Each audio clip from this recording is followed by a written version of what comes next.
T'as pas vu un film, t'as envie d'en parler, mais t'as la flemme de le regarder parce que t'as des choses mieux à faire, comme d'aller sur Facebook, Instagram ou TikTok.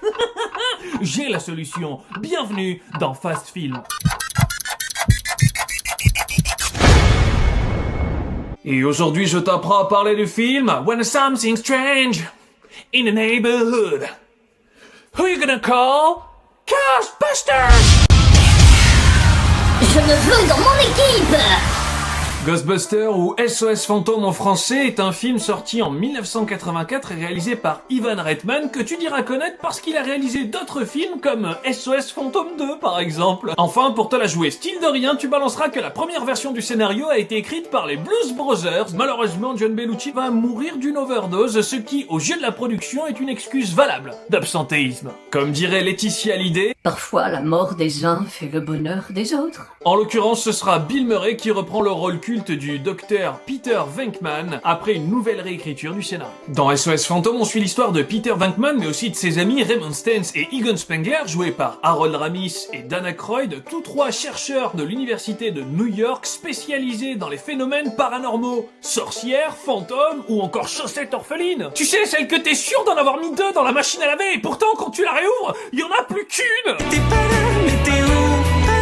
Dès le début du film, nos héros se font licencier par l'université parce qu'apparemment le paranormal c'est juste un gros délire quand t'as 15 ans pour pouvoir toucher le bout du doigt de tes crushs juste avant de jouer à Action ou Vérité. Armés de leur doctorat Esprit et Tula, de leur pull en laine trop grand et de leur célibat, nos trois hipsters des années 80 décident de monter leur start-up. SOS Fantôme, c'est le genre d'idée d'entreprise que t'as quand t'es complètement défoncé. En termes d'arnaque, tu te situes entre la voyance par téléphone et les gâteaux Michel et Augustin. Ils sont un peu trop chers pour ce que c'est. Après des débuts timides et malgré un spot de pub digne de Carglass, Je suis Olivier de Carglass. Ah non, toi tu fermes ta bouche sinon je vais t'injecter mon poing dans ta gueule. ils ont une première mission dans un hôtel où ils doivent attraper un fantôme glouton vert qui ressemble comme deux gouttes d'eau à Gérard Depardieu avec un maillot de Saint-Étienne.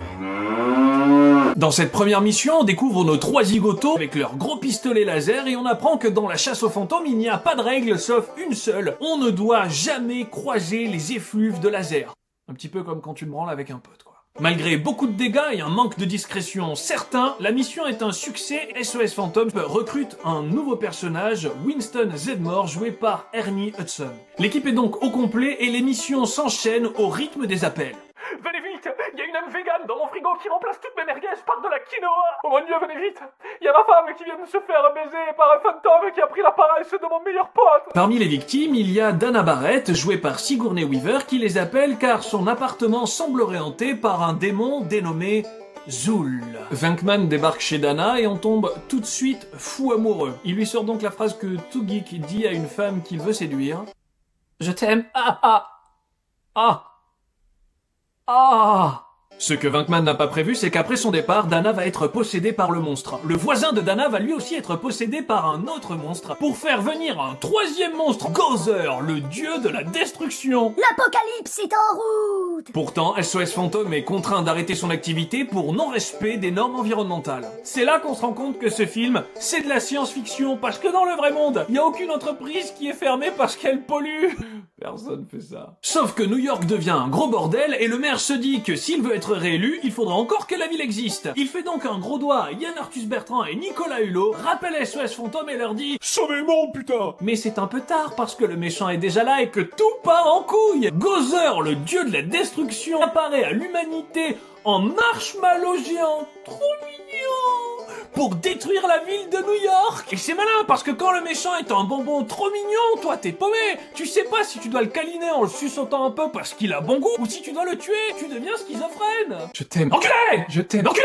Pour le battre, nos héros vont devoir faire ce qu'ils s'étaient promis de ne jamais faire. Voter Trump pour qu'il construise un mur géant afin que le monstre n'arrive jamais à atteindre les États-Unis. C'est malin. Mais non, idiote! Ils croisent les effluves de leur laser pour cramer ce gros chamallow sans plage, sans feu de camp et sans connard qui nous joue Wonderwall d'Oasis. Today is gonna be a day that is gonna throw it back to you. Bien sûr, il gagne et Venkman lâche cette phrase culte. On est venu, on l'a vu, et on lui a botté le cul. La ville est libérée dans une explosion géante de marshmallows et pendant que certains meurent du diabète, les SOS fantômes sont célébrés comme Zidane sur les champs en 1998. Je crois qu'après avoir vu ça, on peut mourir tranquille. Bon, c'est bien beau de pas avoir vu un film, mais faut quand même que t'aies un avis. SOS Fantôme, c'est le genre de comédie SF culte qui mixe parfaitement l'action et l'humour grâce à des effets spéciaux de qualité et un Bill Murray en plein dans son âge d'or. La chanson du film est aussi cultissime d'ailleurs, si t'as un blind test bientôt, elle est chantée par Ray Parker Jr. Après, on est d'accord, le film a moultes incohérences et certains enjeux ne tiennent absolument pas la route, ni d'un côté de personnage, ni d'un côté scénaristique. Néanmoins, on n'est pas là pour ça, ce film il est juste fait pour kiffer avec des potes pendant que tu manges du popcorn, ou même des chamallows. Allez, je te laisse tranquille, retourne voir des films, et si t'as pas le temps, n'hésite pas à me balancer des titres à MP, mais surtout, abonne-toi. Bisous, bisous.